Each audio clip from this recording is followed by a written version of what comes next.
Welcome to On the Pen, folks. We've got a great interview lined up for you today. I'm so excited to bring this one to you because we've been following a really interesting development out of the state of Connecticut over the last few days. And I wanted to reach out, and thankfully, we got a response from Senator Matt Lesser's office. Now, for those of you who may have missed it, Senator Lesser and the Democrats in Connecticut had put out on their TikTok page some information about some bipartisan legislation that was just passed in the state of Connecticut, a prescription drug affordability bill that had baked into it some very interesting things if you are plugged into the obesity community. And so thankfully, Senator Lesser was kind enough to give us some time today to chat about that legislation and the potential implications and what may happen next as far as the timeline and all that goes. So despite technology's best attempts to keep us from doing this, I would like to welcome in Senator Matt Lesser. Senator, welcome to the program. So great to join you on this really important topic, and glad we could get the technological kinks worked out. As am I. Yeah, it's always fun, right? At the last second, everything decides to go haywire. But I appreciate you bearing with me, and again for being generous with your time today. So let's get right into it. The state of Connecticut passed some prescription drug affordability legislation. Can you just give us a little bit of background about this bipartisan legislation and how it impacts residents in the state of Connecticut? Yeah, so shortly after the election last year, I reached out to some of my colleagues. I'm a Democrat, but I reached out to a couple of Republicans and to a House Democrat, so I'm in the state Senate. I thought, clearly we're divided as a country. Clearly on the issue of healthcare, we're particularly divided. There's not a whole lot that the parties agree on, and I know the country's in different places, but perhaps there's some room to work on the issue of prescription drug affordability. And the reason is a couple-fold. One, it's a huge economic impact on families across the state, across the country. You don't have to travel too far to hear people complain about the price of prescription drugs. And when they look into the issue, they realize that we're paying the highest prices for drugs in the world, and for the same drugs that are available literally everywhere else. And then as state policymakers, we don't have the luxury that the federal government has of being able to print money. We can't even under our state constitution run a deficit. We have to balance the budget each and every year. And what we've seen for the last umpty years is huge increases in the cost of prescription drugs that we have to pay for all sorts of things that the state pays for. So we have inmates in our Department of Corrections. We also have the state Medicaid program that we oversee. And of course, we have to provide prescription drugs as part of the healthcare plan that we offer to state employees and retirees. So we're seeing huge increases in costs there. And so the question is there something that we can do to bend the cost curve to help families in the state afford prescription drugs? Can we create some sort of consensus? And we started a meeting. We had a bunch of meetings, and we started talking and just see if there was areas of common ground. And it turned out we had a lot. And we actually wound up putting together a number of recommendations, and we put together a pretty incredible bill that looked at all aspects of the prescription drug marketplace. And we tried to figure out what can we do to put forward that it isn't targeting one area, but can we look at all of the different players and ask them to do more on the subject of affordability. So we got a lot of that in there. And of course, I know you're particularly interested in the part that's specific to GLP-1s, but the bill was comprehensive and does a whole lot of different things. And so it wound up being, it was the last bill to pass of the year. We passed it 2 minutes to midnight on the last night of the legislative session. Gave me some minor heart palpitations, but it wound up passing overwhelming numbers in the House and the Senate. And normally when things like that happen, it's because they've been watered down. This bill was not watered down. It's a pretty aggressive bill that will hopefully, provide some new direction for the country. Excellent. And on that topic of how you think that this could impact the rest of the country. Let's talk about that. So essentially, like you said, kind of what we're focused on here at On the Pen is obesity medicine. So obviously anything that impacts accessibility to GLP-1s is a big deal. And that's sort of what caught our attention was your TikTok video where you talked about essentially making your own Ozempic, maybe not technically, but for terms of kind of the big takeaway is that you would ultimately petition the federal government to be allowed to in the service of the public interest, be able to kind of work around the patents that exist on GLP-1 medications and then go and basically have your own version made for anyone sort of on the state's state medical plan. Mm-hmm. Is that accurate? Yeah. So, a couple of years ago, I wrote a law that required the state to pay for Ozempic, for GLP-1s, for weight loss medications for folks who are on Medicaid. And we have an obesity epidemic. We spend a lot of money on the cost of all sorts of medical conditions related to untreated obesity, and certainly type 2 diabetes and many other things. And it became hugely popular. It's also very expensive, as we've discovered. And between the state employee side and Medicaid alone, we're spending in Connecticut this year about $150 million just on Ozempic. And obviously there are other GLP-1s in the market. And so, that cost is really not sustainable. So unfortunately, we had to roll back some of the coverage in the Medicaid program this year. That was a really tough decision. But we're still paying for it for folks with type 2 diabetes, for folks with sleep apnea, and then of course also for folks with high cardiovascular risk. And the question is, what can we do knowing that it's so expensive and the demand is out there and we need to do this? In fact, we're required to do it by federal law in some cases. What can we do to make it more affordable? And, I found I'd actually remembered an example from another state, from Louisiana a few years ago, that was struggling with high prescription drugs. And they had dusted off this old law that people hadn't really heard about called 1498.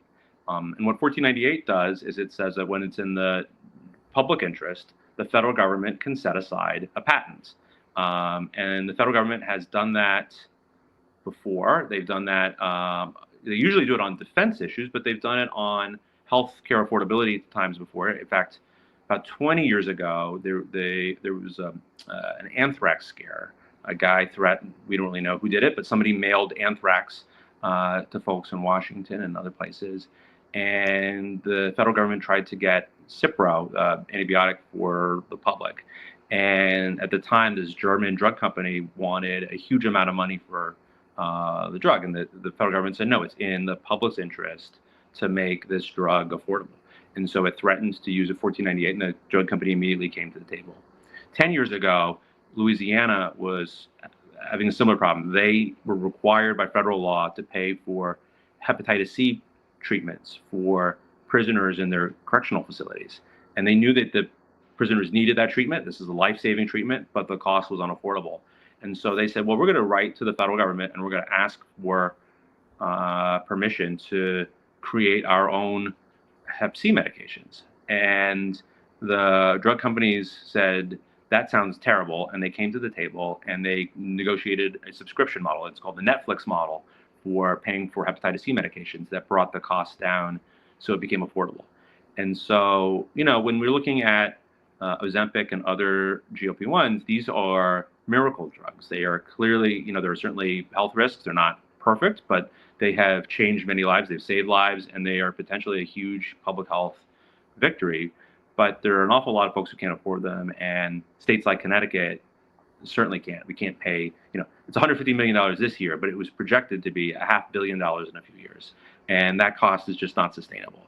And so if we're going to continue to offer this, and we are required in many cases by federal law, then we need some relief on the cost. And so that's why, it seems like we should look at 1498 and asking, now we can't do it on our own. We can't just break up patents, but what we're going to do is we're going to write a letter to the Secretary of Health and Human Services, who happens to be RFK Jr., and we're going to ask him for permission to work with a generic drug manufacturer. It will be FDA licensed. It's not a compounding pharmacy, but it's a fully licensed facility. We'd hopefully do it in Connecticut or certainly in the States. and create some affordable options for Connecticut residents. Great. So essentially, the process, as you've outlined it here, is that the legislation path there sort of puts an onus on the state government in Connecticut to engage the federal government to ask for permission to work around the patents for the current GLP-1s and have them compounded.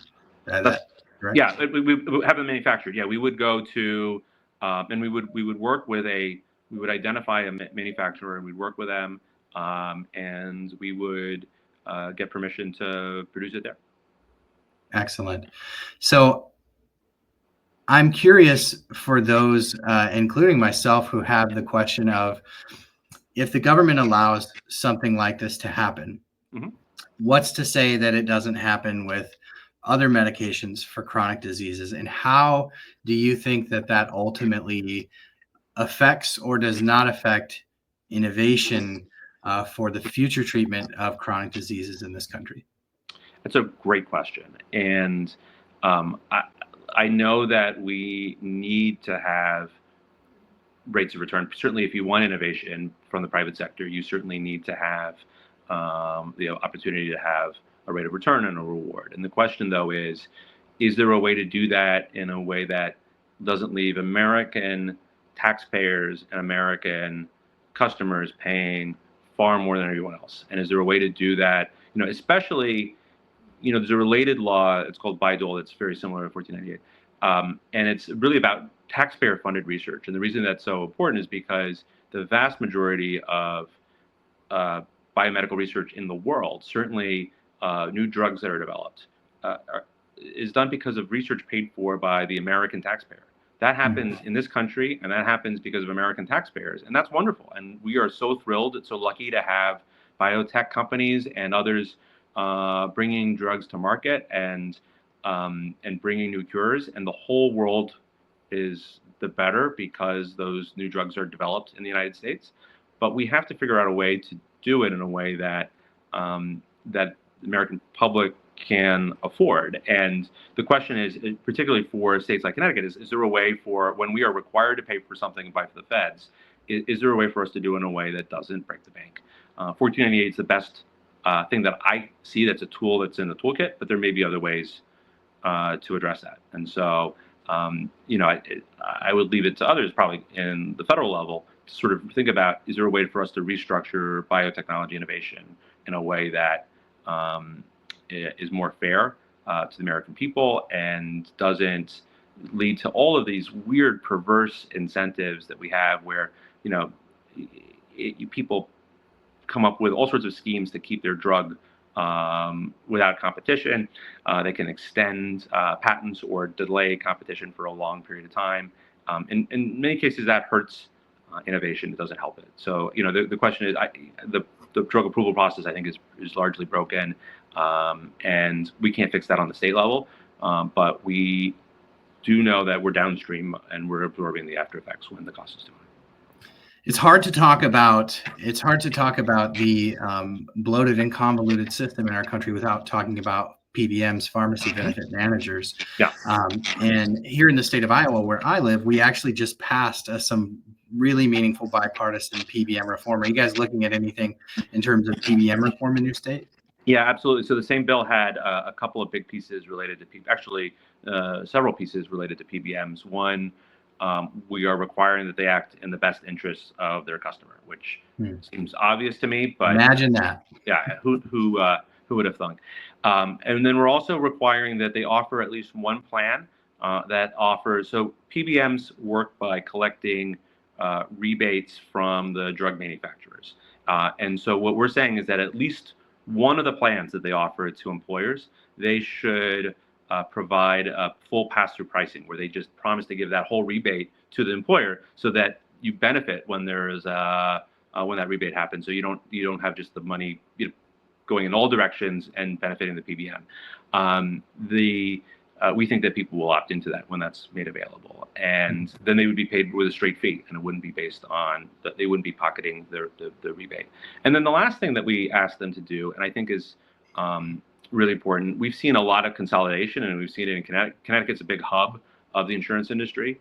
And we've seen a lot of consolidation. So insurance companies now own PBMs, which also own pharmacies, and there's a lot of vertical integration. And so we're trying to get more data from the industry about money moving within the system. And so we have a lot more reporting, sort of pierce that corporate veil and find out what's going on under the hood. Yeah, it definitely seems from my point of view and my cursory kind of look into this that pharmacy benefit managers kind of were where insurance companies turned to for profits when the ACA capped the profitability of health insurance companies. And so I'm thrilled to hear that that's being looked into. And it seems like, when we talk about obesity and we talk about these medications, and you listen to some of the committees that are assembled on Capitol Hill and some of the people that come up to testify, it seems like both sides of the aisle understand that something has to be done about the pharmacy benefit managers in this country, and also bipartisan consensus around the importance of tackling obesity and the importance of access to these medications. It definitely seems to be a bipartisan issue, but it seems like nothing happens unless it's happening at the state level. So that's part of the reason that I was piqued here, because the way that I see it is when we talk about the fairness of the American taxpayer and the American patient when it comes to prescription drug coverage, we do need to do something. But it seems like there's consensus in Washington, but no action. And so I think having things happen at the state level is absolutely critical. And the way that I thought is twofold. You have the executive branch sign an executive order on most favored nation. I think it's a very intriguing policy. Then you saw a Democratic representative out of California introduce basically a carbon copy of most favored nation into the House. There seems to be this consensus, but not a lot gets done at the federal level. The other sort of avenue that I saw potentially working here is that if states would engage compound pharmacies, and you're doing exactly that. So it's good to see that, like, from all ends here that I can see from my little seat here, that things are actually being done, and the wheels are in motion to maybe actually for the first time in my lifetime have something impactful done on the cost of prescription drugs in this country. Let me ask you, is there a timeline for when Connecticut hopes to submit this petition to the HHS secretary, and how long do you think it will take you to hear back? Well, the law is actually very clear, very firm. It says 30 days. It has to be 30 days from the effective date of the law, which is beginning of August. Now, I actually, I'd love to slow it down a little bit if we can. We have to check with our lawyers to see if that's doable. But because the law just says 30 days, but I think it's important that we do this, thoughtfully and right. So, I don't want to rush, jump the gun if we have to take a little bit more time to engage some of the key stakeholders to figure out how to do this right. But we're trying to figure that out. We're having that conversation with the lawyers right now. And just so I'm clear on this, if your efforts would be successful, if you submit this to the HHS, the federal government comes back and they say, we're going to give you a green light here. Obviously, this sets a sort of a template for other states to follow. But to be clear, this Connecticut engaging a manufacturer to make GLP-1 alternatives or generic, or however you want to couch it, that only affects patients who are on your state Medicaid program. We don't know. Your government-sponsored health. We're trying to figure that out. And so the law is a little vague. Obviously, I'm focused on it as someone trying to balance the state budget. So my priority is the folks who are on. In fact, I would say that I'm the chair of the Human Services Committee, so I really direct oversight over Medicaid. So that's my core population that I'm concerned about. But I think we should have a conversation sort of broadly about who can we benefit, and I'd love to benefit as many people as we possibly can.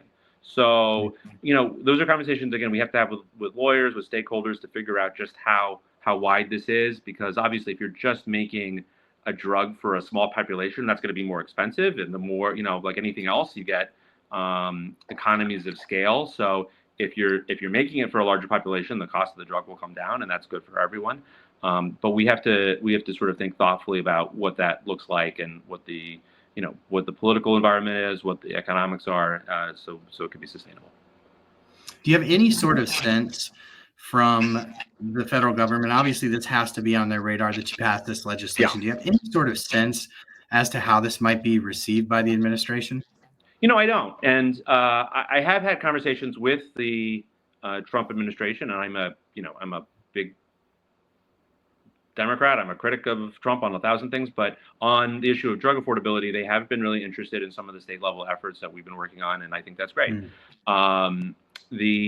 I haven't on this specific issue, and I will just say, I think ultimately this is going to be a call that the secretary is going to have to make, and he is a wild card. He is no friend of the drug industry, and he's also been a critic, and I think you would know better than I do, of GLP-1s. He doesn't seem to be a fan of them. So, I don't really know what he's going to do on this. And I don't know. He's a wild card, and the president's a wild card. And I think that probably has gotten the attention of the prescription drug industry. It's certainly something that we're thinking. We have our executive branch in Connecticut has actually pretty good relationships with CMS. I think the governor went to college with Secretary Kennedy, and they know each other for a long time. But we'll have to see how things shake up. It's going to be an interesting gamble, and there are a lot of different pieces of the bill.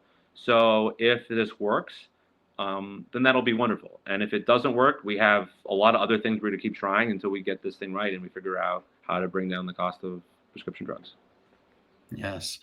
Well, for me, I appreciate your efforts on this. I appreciate the fact that you are doing something big to tackle a problem that is big. I mean, somebody has to think outside the box, and it's almost, when you think about how you were able to do this on a bipartisan consensus in the state of Connecticut, I think around the country, we realize that the problem of obesity and type 2 diabetes and the associated comorbidities are so big that it's hard to disassociate the conversation about obesity with the future of our country at all, because it impacts our economy, and it impacts our healthcare system. It impacts so many things and touches so many things.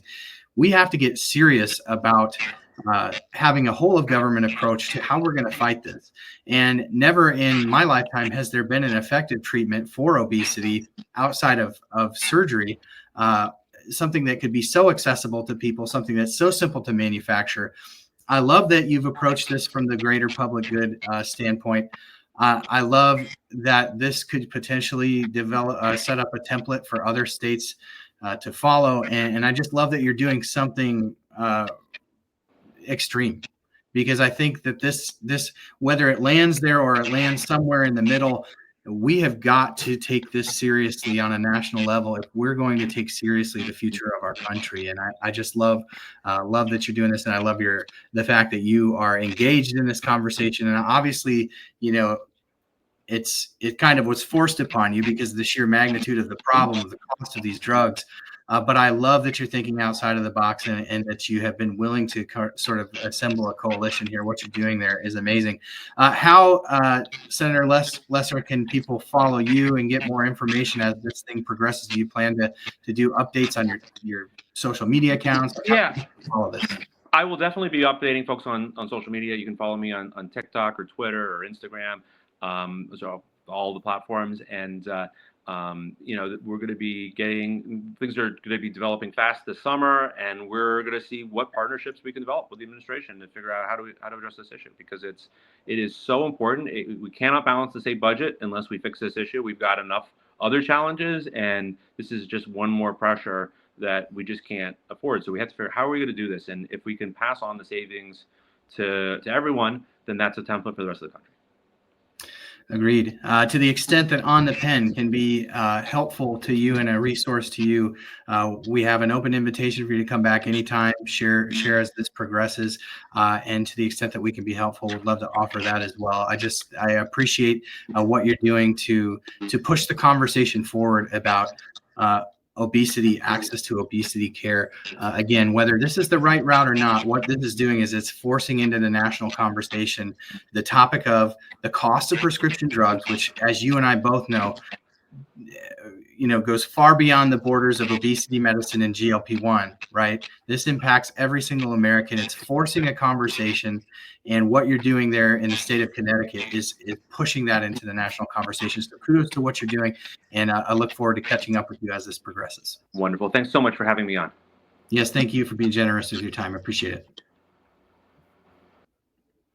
Senator Matt Lesser with the state of Connecticut, the 9th district, in fact, of Connecticut. Today, sharing with you some information on the recent legislation. If you want to get updated on that, go to our Substack, obesity.news. Just type that into your browser, obesity.news. It'll take you right there. You'll learn everything that you need to learn to be on the up and up about everything that's going on in the news about GLP-1 medications, but the greater conversation about obesity care and treating obesity. And like we said in the interview, taking it seriously here in the United States. Thank you for being here. Thank you for being the best part of what we do at On the Pen. Couldn't, wouldn't, and shouldn't do it without you. Thank you again for bearing with us through the technical difficulties. The audio is a little different today. My computer crashed right before the interview. So appreciate you bearing with us. I know that this was good information for you. And if you enjoyed it, hit that like, hit that bell, hit that